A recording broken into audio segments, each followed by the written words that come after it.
Y arrancamos otro capítulo de Conversadito. La mente, el cerebro, las ideas y los sueños de los seres humanos están en plena pugna en el planeta Tierra. Recientemente la propia OTAN sacó un documento hablando de la guerra cognitiva, que es una vieja forma de hacer la guerra, solo que ahora nos lo están diciendo. Y para este programa, en medio de los 20 años del 11, 12, 13 de abril, y en plena convocatoria desde Venezuela, del foro y la cumbre antifascista, se encuentra con nosotros nada más y nada menos que el profesor, filósofo, semiólogo, especialista en diversidad de temas, pero especialmente en este que vamos a conversar hoy, el profesor Fernando Buenavaro. Bienvenido, profesor. Bueno, mil gracias por la invitación y la hospitalidad. Siempre Venezuela haciendo agenda, ¿no?, con los temas del día que a todos nos están ocupando, ¿no? Así es, profe. Hacía una introducción donde disertaba un poco sobre esta nueva faceta de la guerra que se ha planteado la OTAN, que como usted lo planteó en algunos artículos, lo que tiene de nuevo es el descaro, ¿no?, de la OTAN al decirnos que van por nuestras mentes, pero además van por nuestras formas de producir ideas. ¿Qué reflexión tiene al respecto sobre esta batalla que se está dando? Sí, que no hay duda que el imperio ha puesto a disposición de sus más perversos objetivos el despliegue de sus científicos, de sus investigadores, de sus epistemólogos, de sus incluso neuropsiquiatras, ¿no?, para ver cómo despliegan armamentos nuevos.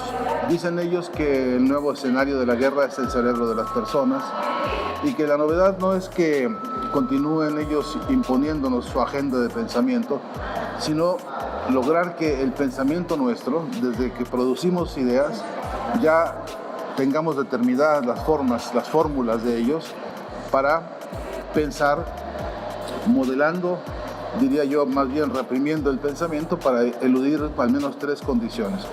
Una, que es la condición necesaria de la organización humana para resolver problemas, es decir, reunir a la unidad, reunir al colectivo, rehuirle a todo lo que implica confianza en el otro.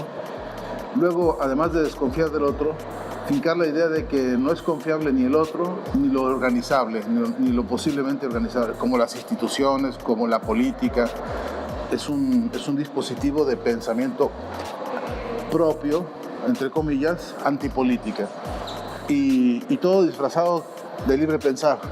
Aquel que dice: no voy a confiar en ninguna organización, en ninguna persona ni en ninguna institución, aparentemente es un libre pensador que lo que está haciendo es activar los nuevos algoritmos ideológicos que permiten eso, el control, el propio control y la propia desorganización desde las bases mismas de los pueblos. Es un dispositivo complejo, ellos están anunciándolo, tienen un conjunto de expertos y es formalmente una amenaza contra la humanidad.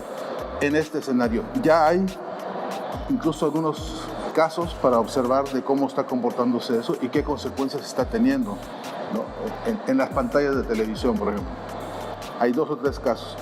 El que yo destaco con urgencia es un episodio en Argentina donde en un noticiero exhibieron como real, como verídico, una matanza de unos soldados frente a la población civil, y era un videojuego. Era un fragmento de un videojuego de esos que son archiviolentos, mostrado como si eso fuese lo que está pasando en Ucrania. Lo anunciaron, lo dijeron los periodistas, y parecería que eso es un globo de ensayo para ver cuánto reclama el televidente, el vínculo con la realidad, o se conforma con cualquier cosa que la suplante. Esa es la gravedad del problema, ¿no? Pareciera que, haciendo una analogía con el surf, pareciera que fuese una ola hawaiana gigante así en la industria cultural de 6 metros de altura, y en una especie de Point Break, como aquella vieja película de Kenny Reeves, hay un surfista que solito está batallando contra esa ola, pero finalmente la logra dominar. ¿Será que tenemos que ser como unos surfistas que surfiemos esa ola de más de 6 metros y tratar de dominarla para imponernos desde nuestra cosmovisión, desde nuestro pensamiento? Sí, a condición de que el surfista ese que usted dice conozca el movimiento del mar, conozca la frecuencia de la ola, sea capaz de remontarla, entienda la dinámica, entienda la fuerza de la gravedad, del peso, entienda cómo sus recursos en esa asimetría de todas maneras son una fortaleza. Es decir, hay un conjunto de conocimientos indispensables para remontar semejantes fenómenos. En este caso, además con el agravante serio de que no es una ola, son cientos de olas repetitivas y sistemáticas que una tras otra vienen. Entonces, mientras estamos remontando esta, saber que inmediatamente viene otra y necesitamos entrenamiento para poder tener los dispositivos teóricos, metodológicos que permitan sortear esto. Y al mismo tiempo, tener la capacidad de ir pensando la manera colectiva de no estar siempre a la intemperie, sufriendo lo que ellos decidan y como ellos lo decidan. Y esta es la fase dura en este momento. Cómo construimos nosotros plataformas, por un lado de defensa, pero también para construir unas nuevas condiciones donde no estemos siendo víctimas de las olas que ellos inventan, ¿no? Precisamente hablando de esa cantidad de categorías, conceptos, de las formas y fondos en los que se mueve esa ola, ha nacido la Universidad Internacional de las Comunicaciones, que con usted como promotor, como muchos otros aquí en Venezuela y en diversas partes de Latinoamérica y el mundo, pero bueno, en este caso usted está ahí en la vanguardia de esta universidad, nace precisamente con ese fin de llenar de conocimientos a los pueblos que están luchando para tratar de derrotar esa ola y poderla surfear, ¿no? ¿De qué se trata esta universidad y qué cosas le podemos decir a las personas que escuchan conversaditos sobre ella? Pues primero que es una iniciativa originalmente del presidente Hugo Chávez Frías. Él, como en tantas cosas, tuvo y nos heredó la siempre preocupación por elevar el nivel de la conciencia de los ciudadanos, de los pueblos. Elevar el nivel de la conciencia, pero no solo para ser un erudito así que se luce sus vanidades de conocimiento, sino elevar el nivel de la conciencia para intervenir en la transformación de la realidad. Y la realidad comunicacional nuestra necesita eso, lo necesita. El presidente Chávez lo vio venir. Y yo lo que he hecho es tratar de colaborar en el desarrollo de un esquema de pensamiento, de una epistemología revolucionaria para tratar de intervenir en los modelos de enseñanza, en los proyectos de investigación que estamos necesitando. Tenemos dentro de las 1000 escuelas de comunicación que hay, 1000 más o menos, por ejemplo, una producción bibliográfica cuyo 85 o más por ciento la ha fabricado el imperio, con una concepción de la comunicación que es básicamente mercantil. Piensan que la comunicación es una mercancía cuando se trata de un derecho humano fundamental. Y entonces el cometido de esta universidad es ser, en ese sentido, la reivindicación de un derecho que es así, humano, colectivo, esta vez emancipador y emancipado. Entonces la universidad se plantea de inmediato 3 o 4 objetivos. 1, construir un proyecto de comunicación emancipadora y emancipada de nuevo tipo. 2, debatir con los modelos estructurados para la dominación de los cerebros y debatir contra todo lo que avance hacia ese terreno. Debatir y luchar. Y luego construir plataformas, grupos, redes, nexos, toda alternativa con los instrumentos de la creatividad, con los instrumentos tecnológicos, con la inventiva, con el sentido del humor, con el sentido del amor también. Y todo este desafío condensado en materias específicas, en talleres concretos, en experimentos también que vamos a necesitar muchos para ir probando experiencias. Queremos tener una gran cátedra de semiótica, queremos tener muchos proyectos de investigación sobre cómo mejoramos la palabra, cómo mejoramos la comunicación, cómo logramos que el que se comunica informe con calidad, con puntualidad, con eficiencia, pero sobre todo informe para movilizarnos, para unificarnos, para consolidar eso, la unidad de los pueblos, de los seres humanos. Es un gran desafío y tenemos la fortuna de contar con la voluntad del presidente Maduro, que es un preocupado por estos temas, ¿no? Con la voluntad magnífica de Diosdado Cabello, que ha sido también un motor que además le entregó, ¿no?, una sede además a la universidad. Además le ha aportado una infraestructura que, además de tener una anécdota simbólica muy importante en su nacimiento, lo que iba a ser un espacio para el mercadeo brutal de las falacias informativas con que nos atacan siempre, pues ahora va a ser precisamente un espacio de formación para emancipar la comunicación. Tenemos a Tania Díaz, que es invaluablemente un torbellino de trabajo, de comunicación, de experiencias múltiples, hoy renovando apuestas con este modelo y con este proyecto de universidad.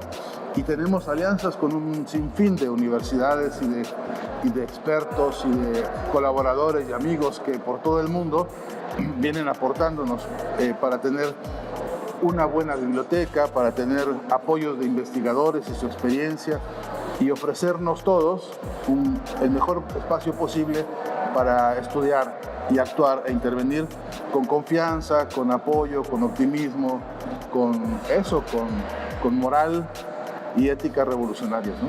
No todo el mundo sabe, profesor, ya para finalizar, que usted es director de cine, abogado además en Nueva York, creo que estudió el tema del cine, allá en la Meca estudió. En una de ellas. Sí. En una de las Mecas. Entonces, antes de comenzar la entrevista, nos conversábamos el tema del formato, ¿no? ¿Qué recomendación le daría usted, sobre todo a las nuevas generaciones que hoy militan en el pensamiento emancipador, que militan que piensan en el planeta, que piensan en la transformación?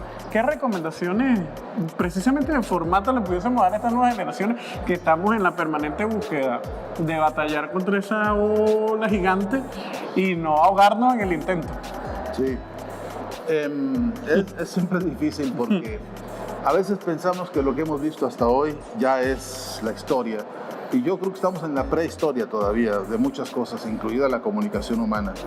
Todavía no hemos desarrollado, por ejemplo, lo que hoy ya debería ser un avance, por ejemplo, la gran síntesis audiovisual, la gran síntesis de interconexión simultánea, la gran síntesis que permita hacer híbridos e incluso de interrelación tecnológica entre las distintas formas que hay de comunicación. ¿Para qué? Para poder transmitir a través de esos medios un proyecto de estética distinta que permita ver lo que casi nunca vemos. Entonces, y ahí es donde mi sugerencia central.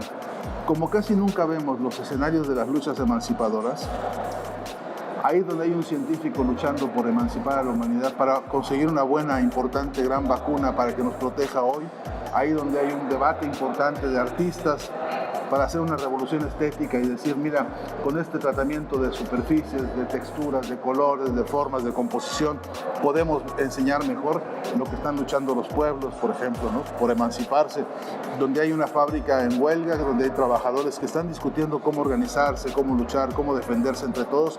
Esos núcleos de contradicción de la lucha emancipadora son la gran promesa temática. Ahí hay una estética, ahí hay una ética, ahí hay seres humanos que están pensando no solo en sí, están pensando en el colectivo. Eso tiene que hacerse visible. La gran tarea es, en mi entender, acudir a esos núcleos específicos donde la lucha se está dando por emanciparse, entender que tiene su belleza, que la ética sea la estética del futuro y que esa belleza se vaya construyendo en un nuevo lenguaje, ¿no? Entonces, ese es un campo por avanzar. Claro. Es un campo extraordinario que todavía, te digo, estamos en la prehistoria de estas cosas y necesitamos recorrer. Y también pienso que es necesario mejorar siempre las capacidades narrativas. Cuanto mejor contemos la historia, cuanto más sensible, cuanto más acercada a la verdad, cuanto más produzca consenso y participación y movilización, cuanto mejor ese proyecto de conocimiento de las luchas y sus tensiones internas, de conocer cómo hablan los obreros en el combate para defenderse, para construir, cómo habla el científico, cómo habla el artista, cómo habla el docente, cómo habla el estudiante en el escenario de la lucha. Cuanto más eso se profundice, creo que vamos a lograr eso, que lo bello sea entender a los seres humanos luchando en conjunto por emanciparse. Creo que la Universidad Internacional de las Comunicaciones ahí tiene una gran promesa y en eso estamos trabajando.